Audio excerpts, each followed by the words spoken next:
आइए निकल गया।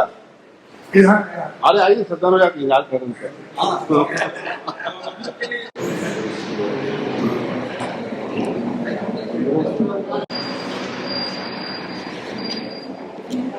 University Professor and former Head, Department of Zoology, Bangalore University.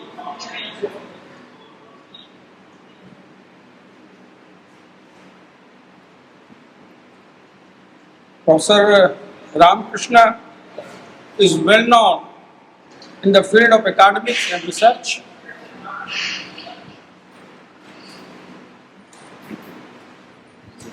He has a lot of contribution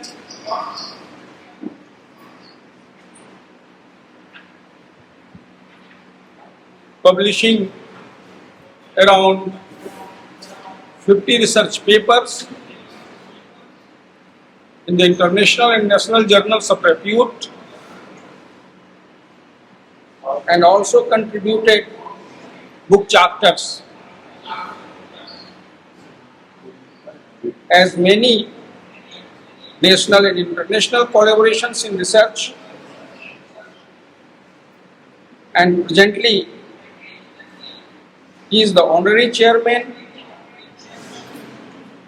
Prakhara IIT and NEET Academy, Bangalore.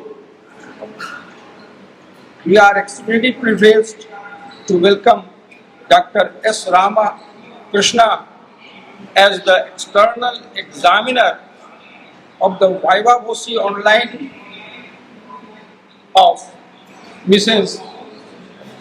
Sukriti Suman, a research scholar of this department who has completed her research under the able guidance of Professor Associate Dr. Gyanendra Bahadur Chand in the topic concerned with toxicity assessment of the silica nanoparticles in Channa punctatus.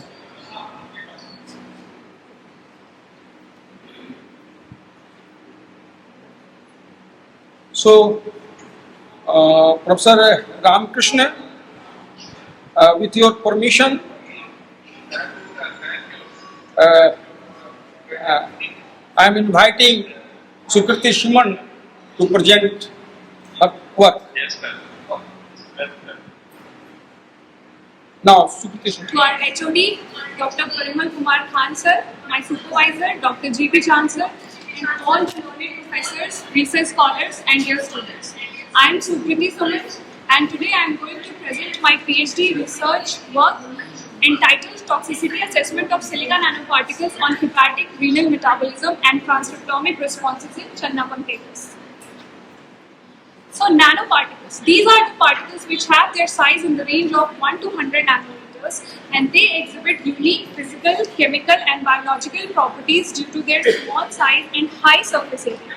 Some properties like high surface to volume ratio, unique optical, magnetic and electrical characteristics compared to bulk material and enhanced reactivity make them versatile substances.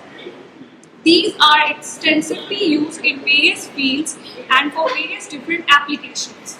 These are used in biotechnology, biomedical and drug delivery, agriculture and food, cosmetics, paints, electronics, textile industries, etc.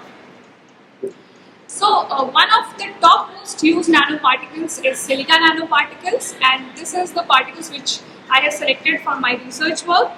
Silica nanoparticles is extensively used in various different fields like in biomedical and biotechnological field, where it is used as for drug delivery, for gene delivery, as biomarker in imaging.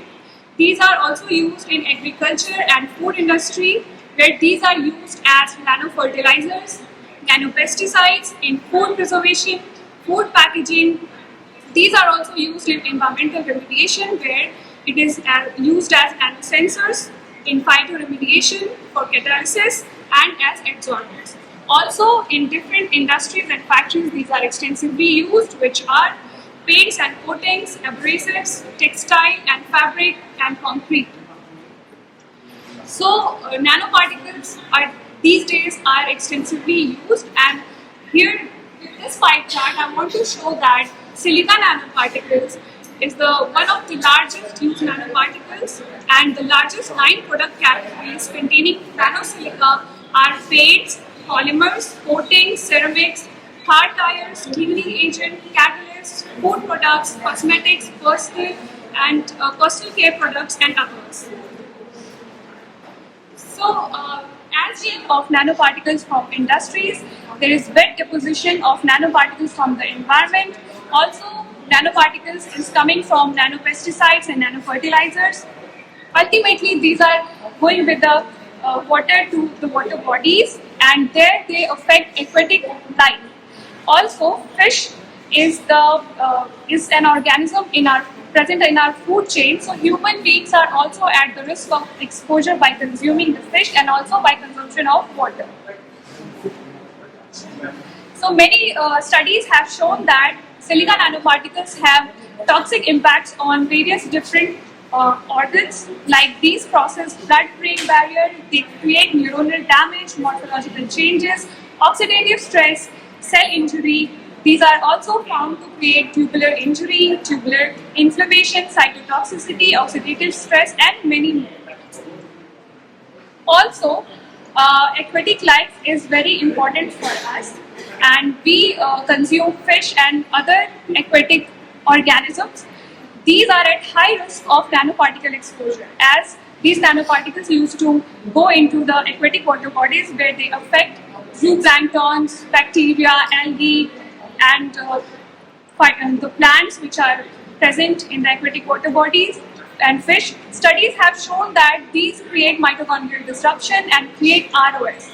So for this study, we have chosen one aquatic organism, that is Channa punctatus, as our model organism.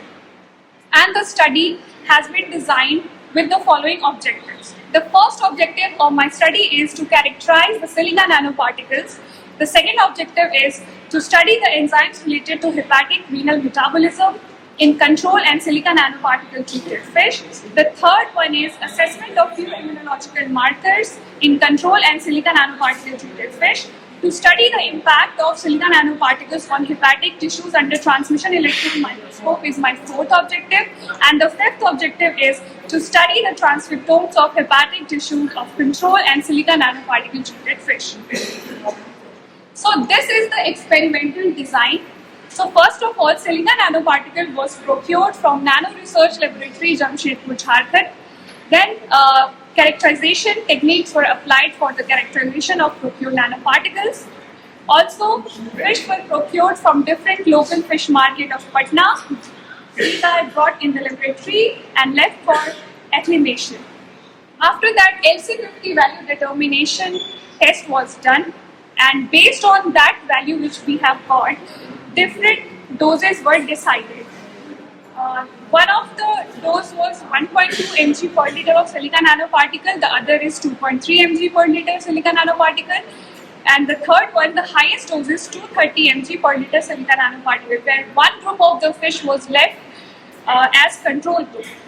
And these groups of fish were exposed for different durations of 7 days, 21 days, and 42 days to see the acute, subacute, and chronic toxicity of silica nanoparticles on the exposed organisms. After the completion of the duration of exposure, estimation of enzymes related to hepatic and renal metabolism was done. Assessment of few immunological markers like IL-1 beta, IL-6, IL-8, and TNF-alpha was performed. Study of hepatic tissues under light microscope and transmission electron microscope was performed, and transcriptomic analysis of hepatic tissue was done. So for the characterization, these are the 5 techniques which we have followed.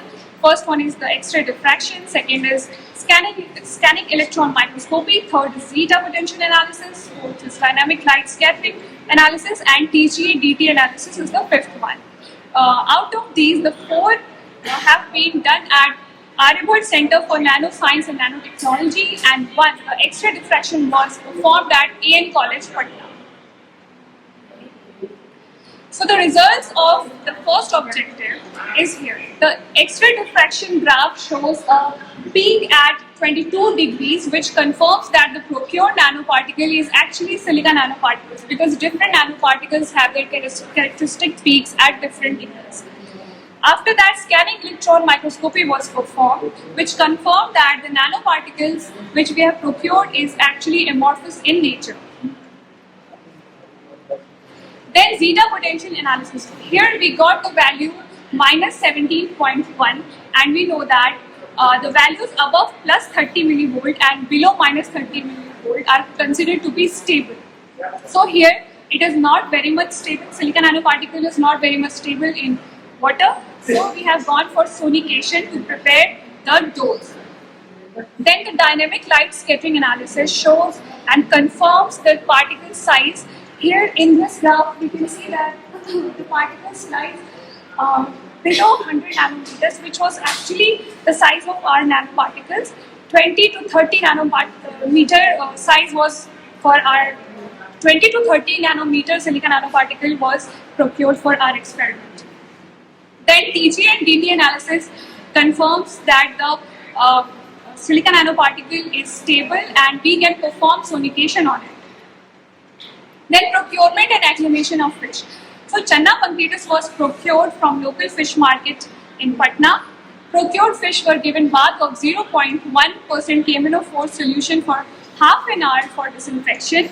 Thereafter, fish were weighed and measured. Fish were segregated as per their average weight and size, and the fish were acclimated in the aquatic toxicology laboratory under ideal physico-chemical condition as per the standard protocol. Then coming to the LC50 finding experiment, here the different groups of fish were exposed to different concentrations of silica nanoparticles, and the mortality was noted for 24 hours, 48 hours, 72 and 96 hours. And after that, the values were calculated by probit regression analysis method. So here are the 4 values of LC50, one for 24 hours, 48 hours, 72 and 96 hours, and we have selected and we have focused on the 96 hour LC50 value. These are the graphs of probit regression. So while conducting the LC50 finding experiment, we have also noted down the behavior of fish. So here we have seen that erratic swimming, air gulping and number of opercular beat has been increased with the increase in dose and duration. Also, mucus secretion and loss of equilibrium was observed at higher dose and for higher duration. Now dose selection. So for this study, 3 doses were selected. One was decided based on our LC50 value, and the one dose is 1/100th of LC50 value. And 2 doses were decided based on one paper that is published. The paper is probabilistic modeling of the flows and for uric acid also. The values from 1.51 mg per deciliter, it has gone up to 3.43 for T9. But here the significant increase was observed at T6, T7, T8 and T9. Then these are the graph for cytokines level in control and silica nanoparticle treated fish. So here we can see a little increase from T1 to T4 and also T5, and after that there is significant increase from T6, T7, T8 and T9. For serum, for IL-6 also there is increment from T3 to T9. For serum IL-8, the values for control is 34.39 picogram per ml, which has gone up to 61.65 picogram per ml for T9. For serum TNF alpha, the values for control is 136.11 picogram per ml, which has not significantly increased for T1, T2, but it is showing significant increase from T3 and in T5, T6, then for T8 and T9. Coming to the photomicrographs of transmission for transverse section of liver of and 1.2 mg per liter silica nanoparticle treated Channa punctatus.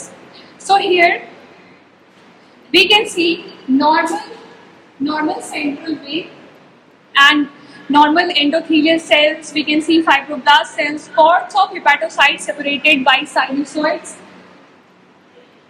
draining into CV.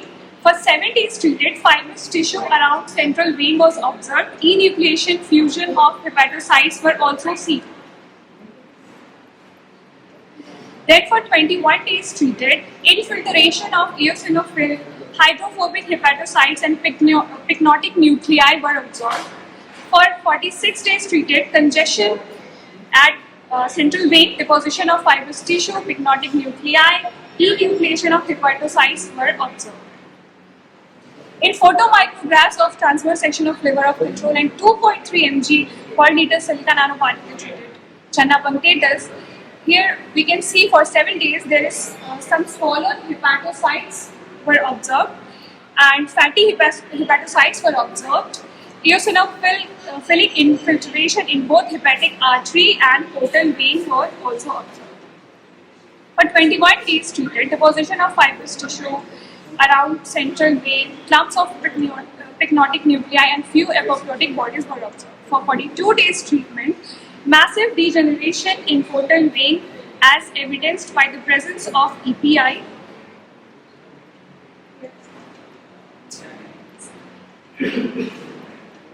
EPI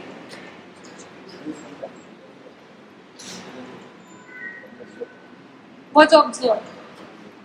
Then for 42 days, massive degeneration in portal vein as evidenced by the presence of EPI, plasma cells, pus cells and hemorrhagic clots were also observed. Then for the 230 mg per liter of silica nanoparticles, here necrosis, hepatocytes, breaking of lining of portal vein, lumen filled with EPI, plasma cells and pus cells were observed. Also for 21 days, sinusoids filled with plasma cells, congested hepatic artery filled with inflammatory cells were observed. Then for 42 days treatment, breaking of epithelial lining, fibrous tissue deposition around luminal wall and lumen filled with EPI, PS, pus cell and HC enucleated and empty swollen hepatocytes were observed.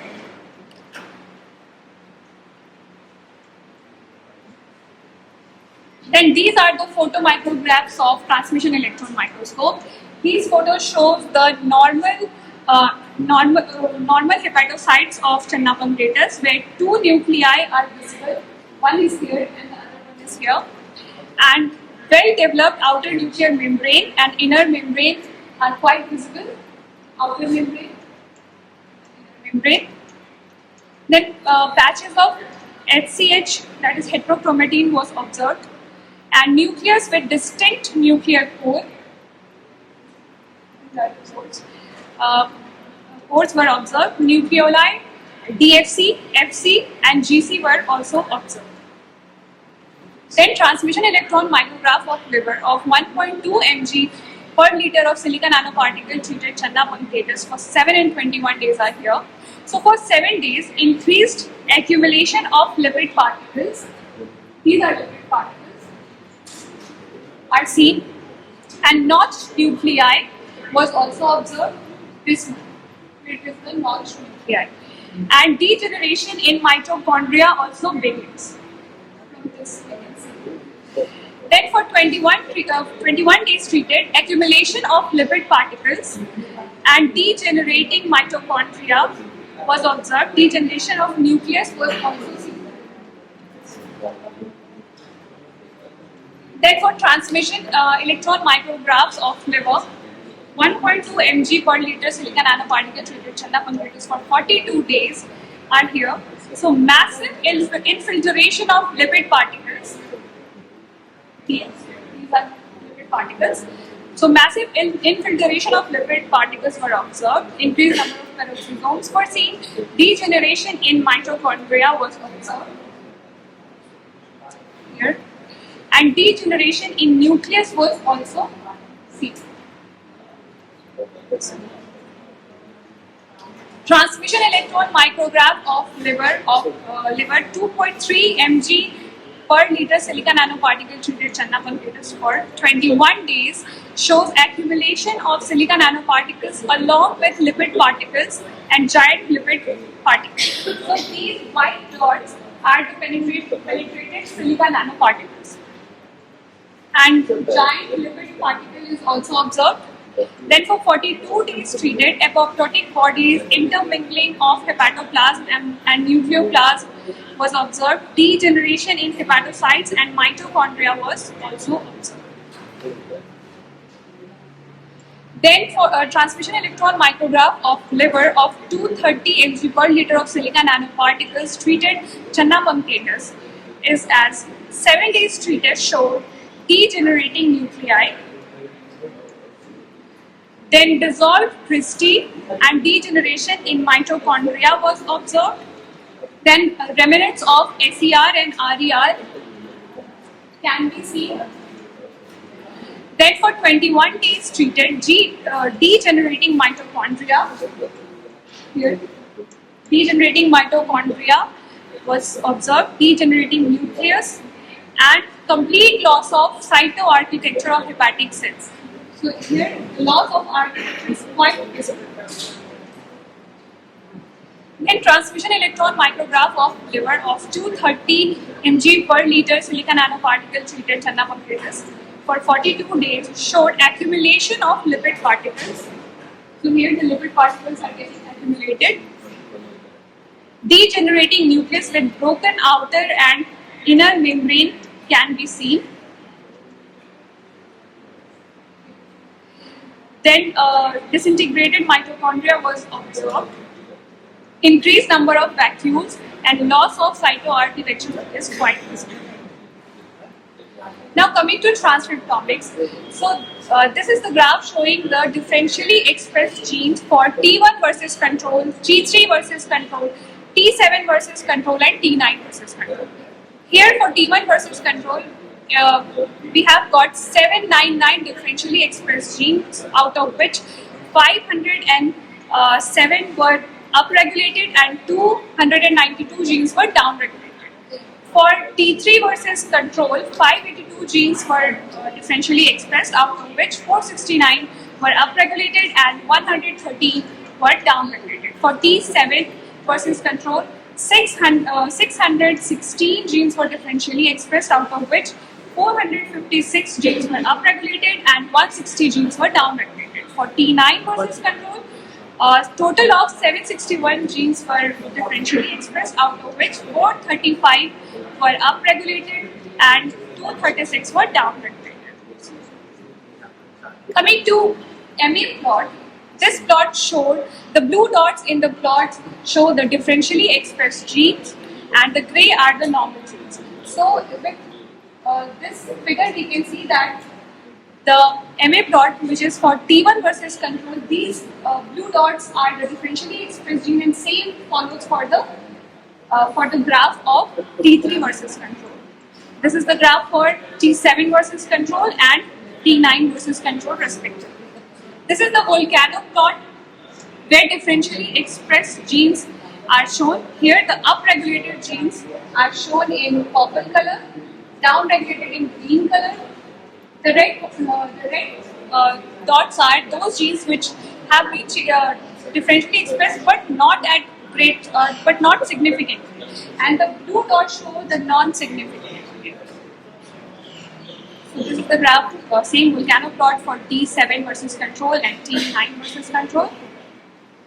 Coming to gene ontology, which shows the differentially expressed genes. This is the top 20 upregulated gene for T1 versus control. So one table was prepared to visualize it. So here the pathways which have been upregulated were apoptosis, phagosome, metabolic pathways, tryptophan metabolism, and different biological processes, molecular functions, and cellular components. This is for gene ontology term parts of upregulated genes of T3 versus control. Here also this table shows that the pathway phagosome, carbon metabolism, metabolic pathways were upregulated along with some biological processes like cellular response to interleukin 4. This is the go-term pathway for upregulated genes of T7 versus control. This is the table which shows that peroxisomes are upregulated metabolic pathway, arginine biosynthesis, and also biological processes like cellular response to tumor necrosis factor. So this is the go-term for upregulated genes of T9 versus control. Here, the biological processes like cellular response to virus, cellular response to interleukin-1 have been on the upregulated side. This is the go-terms for the downregulated genes of T1 versus control. This is the table where the metabolic pathways are downregulated. Then biological processes like execution phase of apoptosis, cellular components like cytosol, biological processes along like long-chain fatty acid metabolic processes. Now, go-terms for downregulated genes of T3 versus control. Here, metabolic pathways are downregulated along with biological processes like cell-cell adhesion. This is the go-term for T7 versus control. Here, the pathways which are downregulated are graft versus host disease, allograft rejection, type 1 diabetes mellitus, biological processes like cell-cell adhesion, cellular components like cell surface, external side of plasma membrane, and so on. This is the go-term pathways of downregulated genes of T9 versus control, where the downregulation was seen as metabolic pathway to prevent metabolism, biological processes like lipid metabolism processes, molecular functions like cholesterol transfer activity, and so on. So, coming to the conclusion, exposure of Channa Pankaj. Sir? Yes, sir. Okay, so exposure of Channa punctatus. Exposure of Channa punctatus to silica nanoparticles resulted in a wide spectrum of physiological, biochemical, histological, ultrastructural, and molecular alterations, demonstrating a clear dose and duration dependent toxicological impact. So, behavioral observations were ethological changes were among the earliest indicators of toxicity. Treated fish exhibited lethargic behavior, reduced activity, slow and uncoordinated swimming, loss of balance, and signs of nervousness.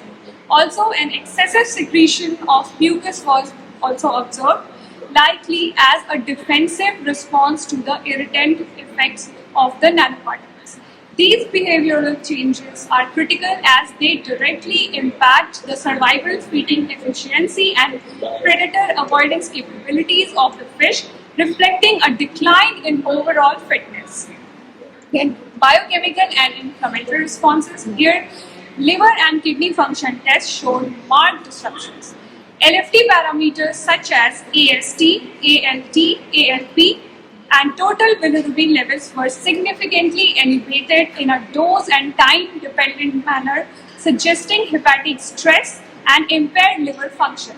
Simultaneously, serum total protein, albumin, and globulin levels declined, indicating reduced synthetic capacity of the liver.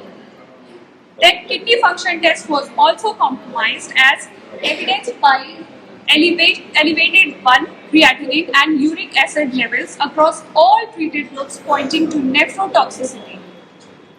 Furthermore, pro-inflammatory cytokines like IL-1 beta, IL-6, IL-8 and TNF-alpha were significantly upregulated, indicating activation of systemic inflammatory responses triggered by nanoparticle exposure. Then histopathological and ultrastructural damage. Histological examination of liver tissue revealed progressively severe damage.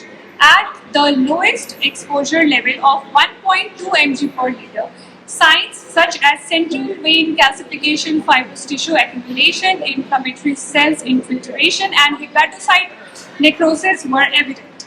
These effects worsened at moderate 2.3 mg per liter of dose and high 2.3 mg per liter of dose, where extensive hepatic degeneration was noted Medullary body formation, necrotic cyst, and portal cirrhosis were observed. Transmission electron microscope confirmed these findings at the cellular and subcellular levels. Normal liver cells displayed intact nuclei and organelles, while treated groups show nuclear membrane dilation, disruption in nucleoli, fragmented mitochondria, and swollen rough endoplasmic reticulum. At the highest dose, total cytoplasmic and nuclear degeneration was evident, pointing to metabolic failure and loss of cellular homeostasis. Transcriptomic alterations. Here, molecular analysis through transcriptomic profiling identified significant differential gene expression out of slide नहीं बढ़ा है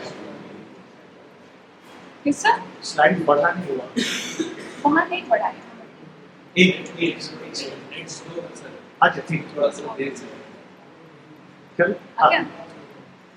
So, molecular analysis through transcriptomic profiling identified significant differential gene expression. Out of 24,674 genes analyzed, both upregulated and downregulated genes were found across various treatment groups. Upregulated genes were linked to pathways involved in immune response, oxidative stress, mitochondrial enrichment, ER, that is endoplasmic reticulum stress, lipid metabolism, and cytoskeletal remodeling, suggesting an adaptive response at low exposure levels. In contrast, downregulated genes were associated with DNA repair, cellular adhesion, energy production, protein folding, apoptosis, regulation, and immune functions such as antigen presentation and T cell signaling. These molecular alterations were more pronounced at higher doses and longer exposure durations.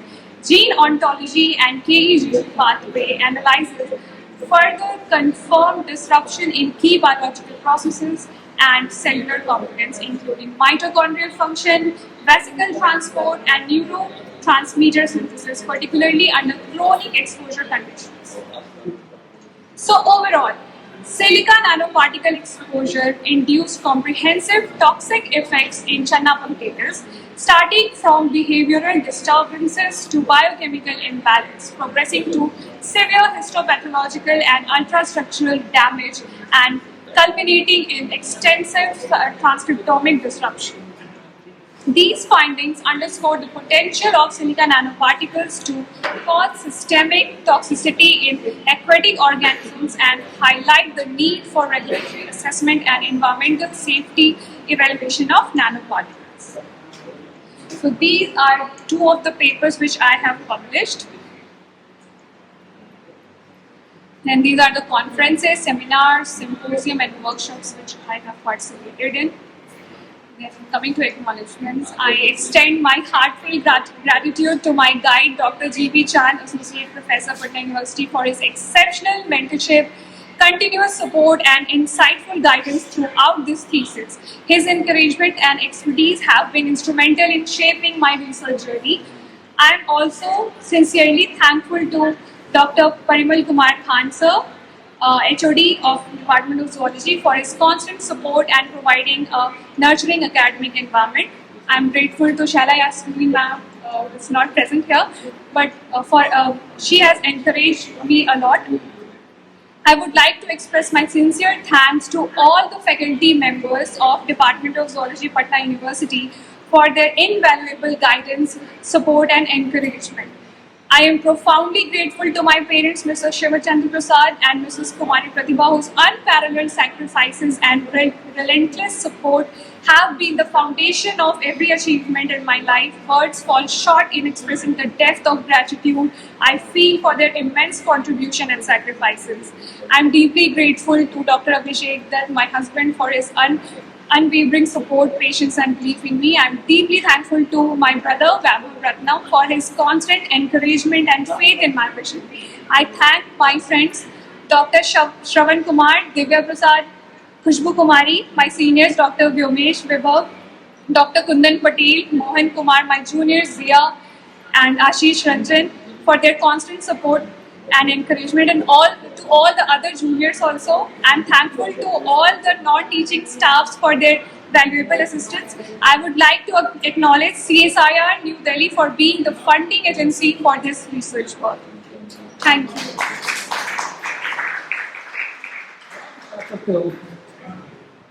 कौन तालीम ने बोल दिया?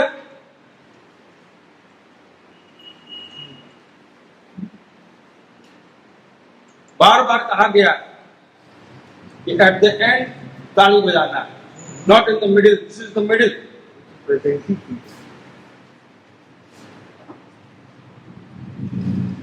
कोई training नहीं.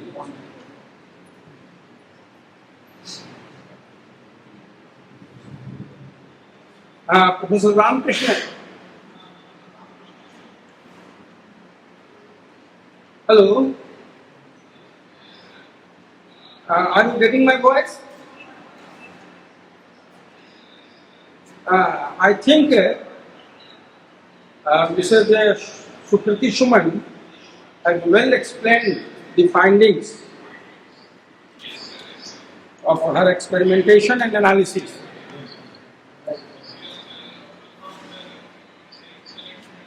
Yeah, but now if there are any query or you need any clarification,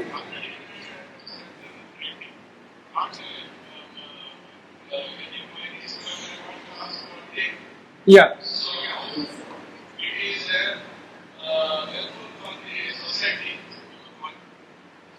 Sir, yes. Sir, nowadays, because nanoparticles are used extensively and they are getting into the environment, which in turn is affecting us by affecting the aquatic life, such as, for example, fish, because we human beings consume fish as food, and from there we will be also at the risk of the nanoparticles exposure. So, by this research work, I want to focus that there should be some regulation in the release of nanoparticles to the environment.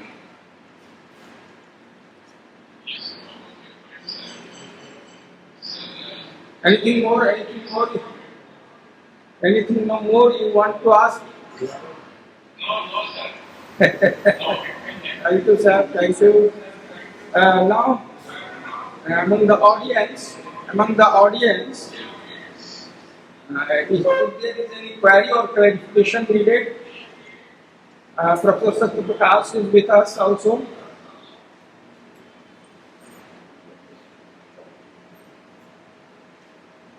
All faculty members, research scholars,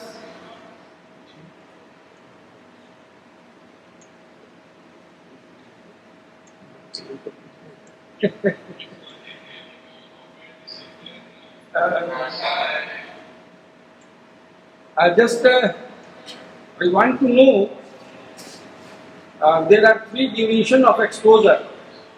What is the scientific reason behind this? Exposing the fish for 7 days, 21 days and 42 days.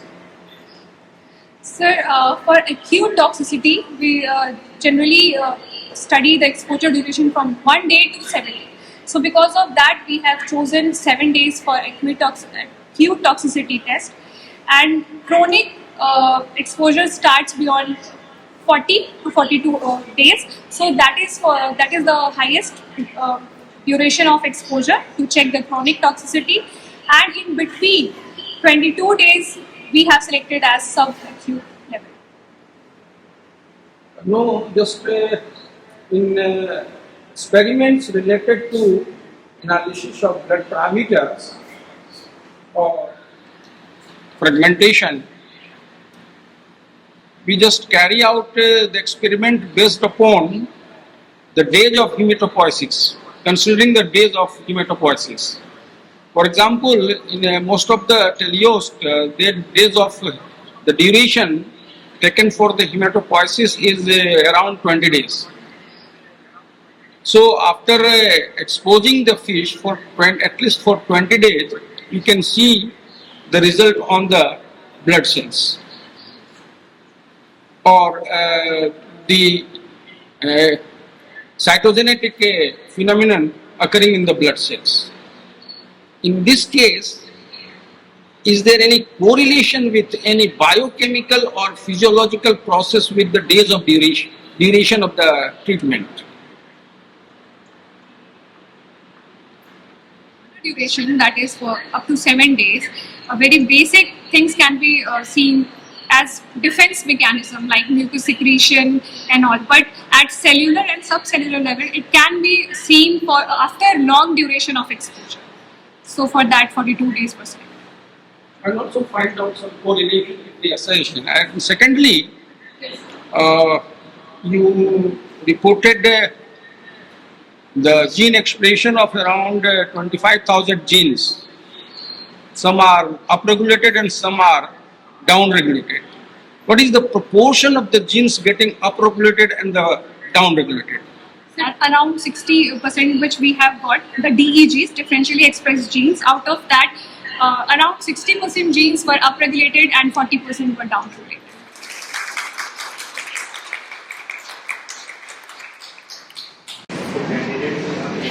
हाँ हाँ भैया बताइए ना hello हाँ बोल